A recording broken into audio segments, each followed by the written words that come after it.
Bonjour, bienvenue à l'atelier de Boléadoras. Mon nom est Sarah Louis-Jean et je suis danseuse, artiste de cirque spécialisée en Boléadoras. Qu'est-ce que c'est? C'est un art, une discipline de danse avec lequel on utilise cet objet qui est une boule attachée après une corde et on tient une corde dans chaque main avec lequel on fait des rotations autour du corps, des mouvements circulaires et quand la boule touche au sol, l'artiste crée des rythmes. Donc, ceux qui font des boléadoras, c'est en quelque sorte des percussionnistes, des musiciens et aussi des danseurs par le mouvement du corps qu'ils font et par les émotions qu'ils expriment par le mouvement du corps et aussi des artistes de cirque parce qu'ils font des prouesses, des tricks qu'on dit en anglais. Donc, c'est un art très complet et je vous invite à reviser la vidéo qui s'appelle « Manipulation de boléadoras » si ce n'est pas fait, pour devenir plus habile à faire les mouvements circulaires de cordes et à ne pas vous frapper parce que c'est quelque chose qu'il faut vraiment être capable de faire pour pouvoir faire des rythmes par la suite. Donc, l'historique de ça, c'est que c'était les gauchos argentins qui utilisaient les boléadoras, soit qu'il y avait 2 cordes ou 3 cordes, et au bout, c'était des roches, normalement. Alors, ils tournaient cela lorsqu'ils étaient sur leurs chevaux et ils chassaient les animaux de cette sorte en les attrapant par le cou ou par les pattes. Depuis les années 1950, c'est devenu un art de cirque grâce à un artiste qui a eu l'idée d'en créer une danse et de remplacer les roches par un autre type de matériel et il créait des rythmes. Maintenant, c'est devenu international. Aujourd'hui, on va regarder la posture pour commencer, suivi de quelques exercices pour apprendre le rythme, qui est très, très particulier et important aussi. Et ensuite, on va regarder quelques enchaînements de boléadoras.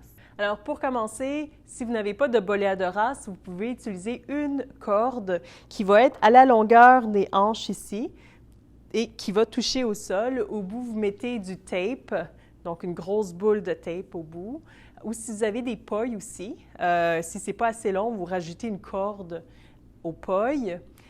Sinon, vous pouvez utiliser aussi un long bas avec du riz au bout et en faisant un nœud tout au bout, mais pas beaucoup de riz pour que ça fasse une grandeur, disons, d'1 pouce de diamètre. Okay. Pour ce qui est du bout ici, normalement, on fait un petit nœud avec lequel on met le doigt à travers le petit nœud et on tient la corde avec le pouce et l'index. Et sinon, c'est pas grave, on peut toujours le tenir normalement, là, comme ceci, donc avec le pouce et l'index, seulement qu'il faut le tenir bien fort pour s'assurer de le garder en place, là, pour pas qu'il parte au loin. Par la suite, pour ce qui est de la posture, alors comme on avait vu dans les autres ateliers, c'est toujours droit, toujours très fier, les épaules vers l'arrière. La position du bras quand on fait la rotation ici, donc quand on fait cette rotation-là, on garde toujours l'épaule en ligne avec le coude, en ligne avec le poignet qui tourne. Voilà, ça c'est pour ce qui est de la posture du haut du corps. Et la frappe de pied, quand on va le faire, alors c'est toujours vers l'arrière. Et donc, on met une grande frappe de pied vers le sol comme ça pour bien faire du bruit. Maintenant, on va faire juste la rotation des bras ici. Donc, on s'assure de faire un mouvement circulaire avec le bras, comme ceci. Donc, ce n'est pas toute la main, mais c'est juste les poignets qui tournent. Comme petit réchauffement, on va faire un mouvement circulaire avec le bras, une bolasse dans une main, la main droite. On s'assure que la bolasse reste bien droite. Et si vous avez un miroir, alors vous pouvez regarder le miroir et vous-même. Non. On va commencer avec un petit réchauffement. On fait tourner la bolasse dans la main droite et on s'assure que la bolasse va vraiment droite. Donc, si elle ouvre trop, c'est parce que le poignet est trop ouvert. On vient fermer le poignet vers l'intérieur et si elle est en diagonale comme ça, on la ramène bien droite. Ensuite, on fait un croisé ici et on va faire un quart de tour et on s'assure toujours que la bolasse est droite. Par la suite, on va un quart de tour vers l'arrière. Même chose, on s'assure toujours que la bolasse est toujours en ligne droite. Et pour les plus avancés, on peut faire encore un quart de tour ici, en s'assurant de l'aligner. Ça, c'est un peu plus difficile. L'idéal, c'est qu'on ne regarde pas la corde. Mais pour commencer, on peut la regarder, là. Et ensuite, on refait la même chose ici, en revenant. De l'autre côté, avec le bras gauche, on croise, un quart de tour vers l'arrière. Et ceci, il y a toujours un bras avec lequel c'est plus facile que l'autre. Moi, c'est le bras droit avec lequel c'est plus facile, c'est sûr. Ici, on revient droit, croisé, et on décroise. Maintenant, on va faire croiser, décroiser. Alors, croiser, décroiser. Et quand, en fait, la boule va vers le haut, on vient croiser. Donc, hop, croise, toujours. Même chose avec l'autre bras. L'idéal, c'est de ne pas aller trop vite. On dit souvent que plus on va lentement, plus on contrôle la bolasse, plus on peut faire d'autres choses plus compliquées. Donc, c'est très important de maîtriser la lenteur pour commencer, puis ensuite, on accélère avec plusieurs mois là, de pratique. Mais pour commencer, je vous suggère d'aller plus lentement. Donc, croise, décroise, et on change de main. Croise, décroise. OK. Maintenant, on va juste lever un peu le bras. Donc, si vous êtes chez vous, vous assurez qu'il n'y ait pas d'obstacle en haut, pas de lumière, pas de lampe, on ne veut rien casser. Et on descend. Donc, juste pratiquer la hauteur, hop, en bas, et hop, en bas. Même chose de l'autre côté. Hop. Et toujours en gardant la bolasse bien droite. En bas. Et si on veut, on peut croiser en haut et décroiser en bas. Croiser en haut, comme ceci. Up, down, up et en bas. Et de l'autre côté, up, en bas. Oui. Une autre façon de le faire aussi, c'est en faisant un épaulé avec l'épaule. Donc, un épaulé ici en amenant les deux épaules de côté. Donc, croise et droit. Croise, droit, croise, droit. Et quand on fait ça, on s'assure que la bolasse reste droite toujours, le plus possible. Donc ça donne du style. On est toujours comme en une position un peu de combat quand on fait des boléas de race, et ça donne vraiment cette impression-là, ça donne vraiment un genre de style très intéressant à regarder. Donc, même chose de l'autre côté. Donc, droit, croise, comme ceci. Donc, les danseurs de boléas de race sont bien souvent accompagnés par des joueurs de bumbo. Donc, cet instrument ici. Vous pouvez reviser le cours de bumbo avec l'atelier que j'avais donné il y a... Les danseurs de boléas de race sont bien souvent accompagnés par un joueur de bumbo, donc le tambour argentin. Les danseurs de boléas de race sont bien souvent accompagnés par un joueur de bumbo, le tambour argentin. Et ceci, lorsque les bumbos jouent, il y a deux types de sons. Il y a le son de la peau et le son du bois. Donc, le danseur de boléas de race va bien distinguer les deux sons parce que c'est là-dessus qu'il va se référer pour faire ses rythmes. Personnellement, je me fie beaucoup au son du bois pour donner mes accents quand je danse des boléas de race. Et personnellement, je compte chacun des sons en commençant par 1 et en terminant par 5. C'est la manière avec laquelle j'ai trouvé le plus facile de danser les boléas de race, c'est pour créer des rythmes. Mais chaque danseur va compter de leur propre manière, certains au rythme, disons, comme un musicien. Mais moi, je préfère compter 1, 2, 3, 4, 5. Alors ici, en vous montrant le rythme ici,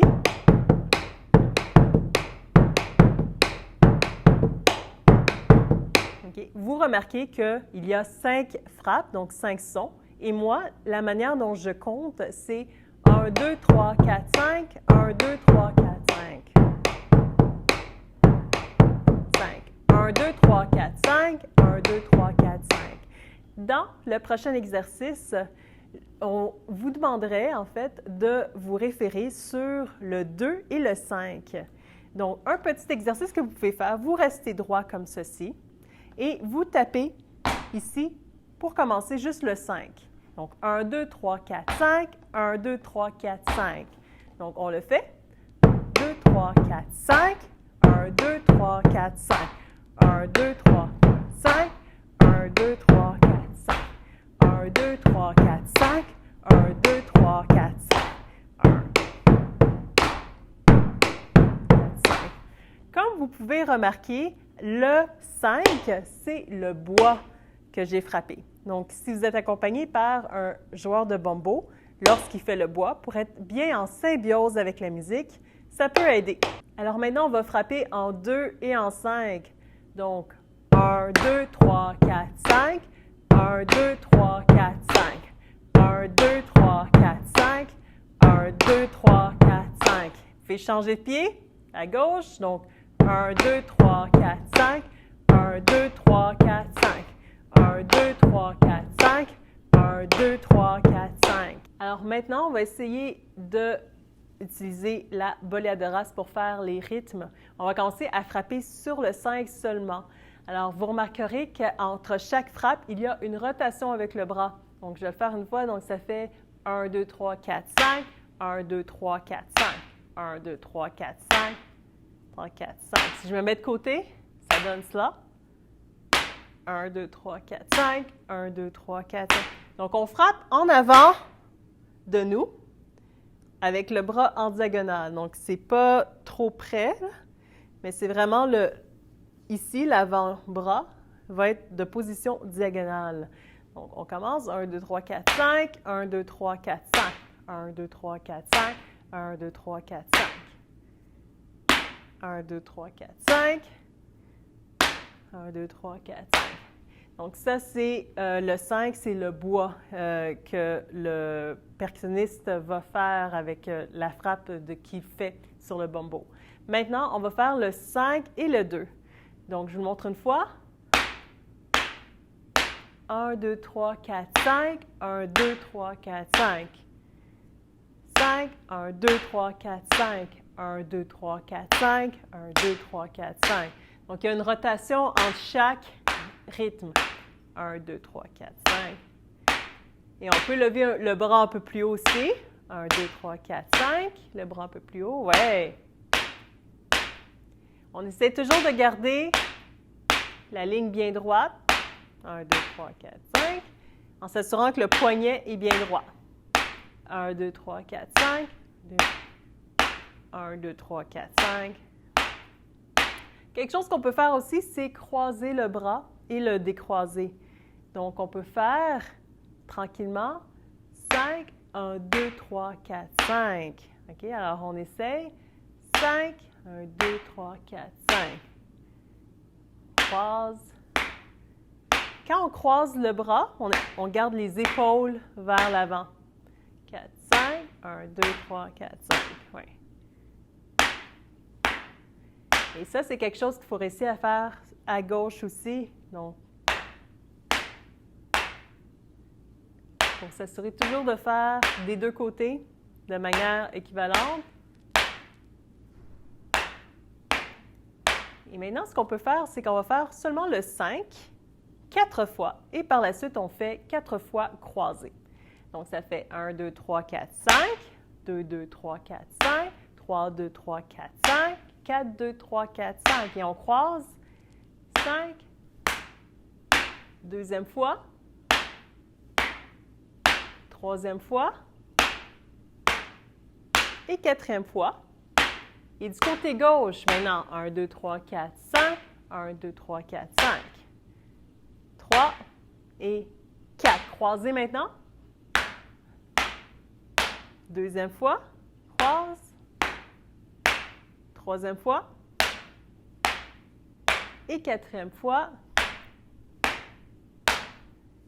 Maintenant, on va essayer de rajouter un zapateo. Qu'est-ce que c'est un zapateo? C'est une frappe de pied.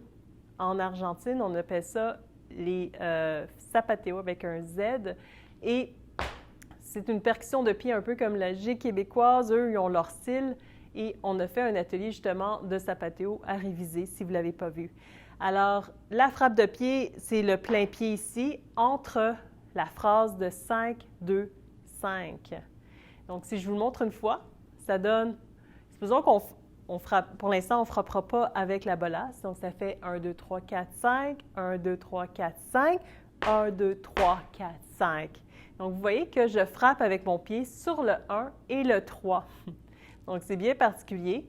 Ici, si je le fais avec le bras, ça donne 1, 2, 3, 4, 5, 1, 2, 3, 4, 5, 1, 2, 3, 4, 5.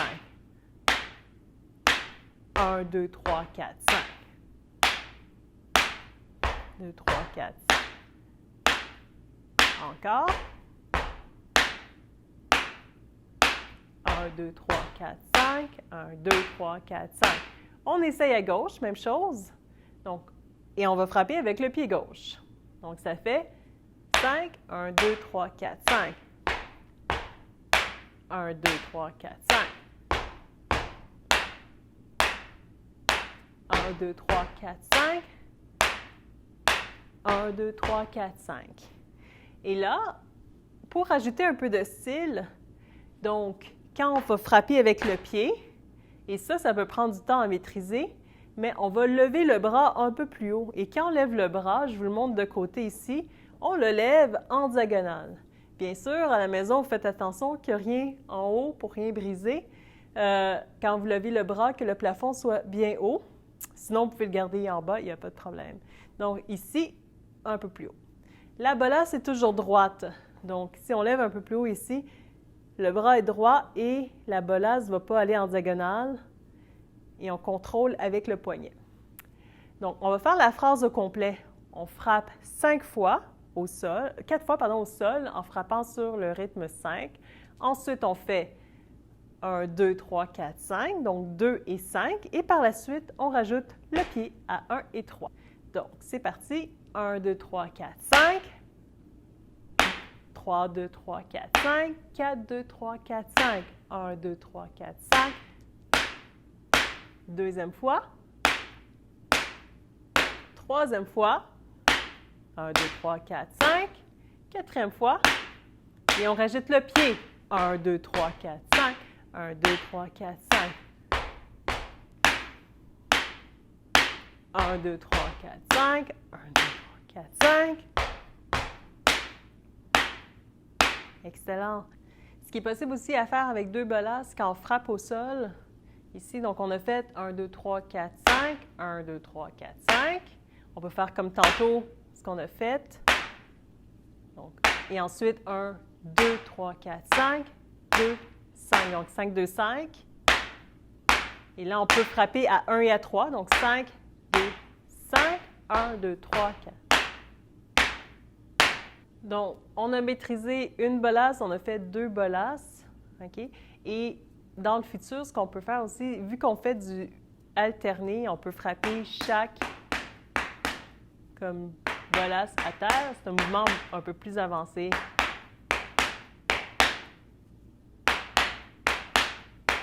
Un, 2, 3, 4, 5. 1, 2, 3, 4, 5. 1, 2, 3, 4, 5. 1, 2, 3, 4, 5. 1, 2, 3, 4, 5. Donc, c'est à 4, 5, 1, 2 et à 4, 5 encore. 4, 5, 1, 2, 3, 4, 5. Ouais. Et entre chaque fois qu'on frappe, on lève les bras. 1, 2, 3, 4. Oui. Donc, l'enchaînement qu'on va faire pour reviser, on commence avec une bolasse et on tient l'autre bolasse dans l'autre main ici. Donc, on frappe sur les 5 pour commencer et ensuite on fait 5, 2, 5. Et ensuite, on va faire 5, 2, 5, 1, 3 avec le pied. Donc, je vais vous le montrer. Donc, 1, 2, 3, 4, 5. Vous pouvez le faire avec moi aussi. 1, 2, 3, 4, 5. Et ensuite, 5, 2, 5. 1, 2, 3, 4, 5. 1, 2, 3, 4, 5. Troisième fois. Et quatrième fois. Et là, on va frapper au sol. 5, 1, 2, 3, 4, 5. 1, 2, 3. 1, 2, 3, 4, 5. Encore frapper au sol.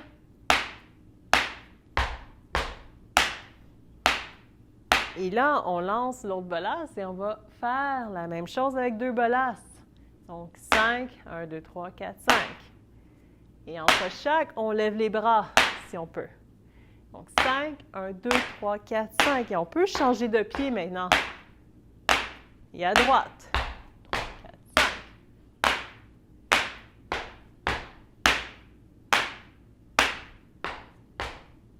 Et on peut faire en continu aussi, comme ça.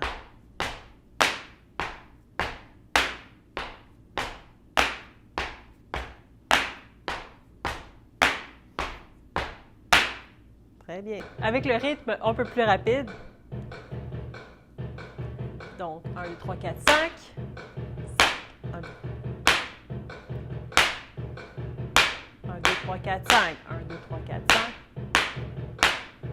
3. Et 4. Avec la frappe. 2.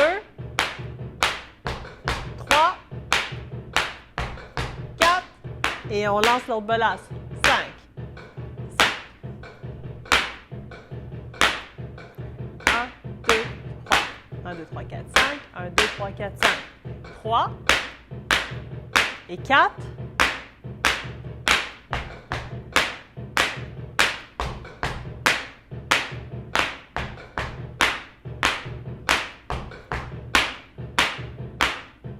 Un, 2, 3, 4, 5. 3, 4. 1, 2, 3, 4, 5. 2, 3 et 4.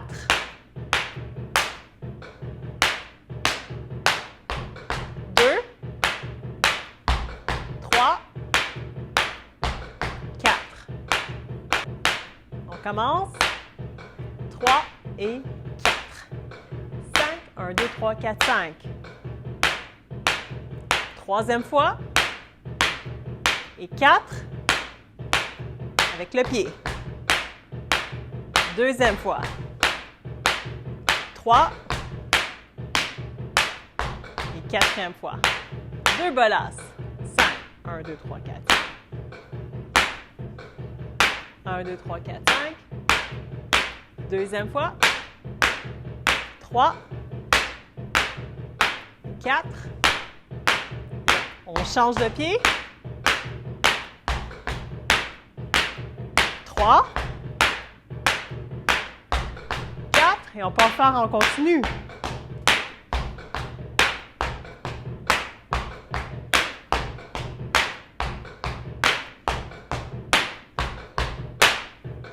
On peut enrouler les bolasses comme ça. Alors voilà pour ce qui est de l'atelier de Boleadoras. Alors je vous invite à reviser l'atelier de manipulation de Boleadoras si c'est quelque chose avec lequel vous commencez. Et par la suite, regardez les rythmes, répétez-les tranquillement et rajoutez la percussion, la manipulation avec ça.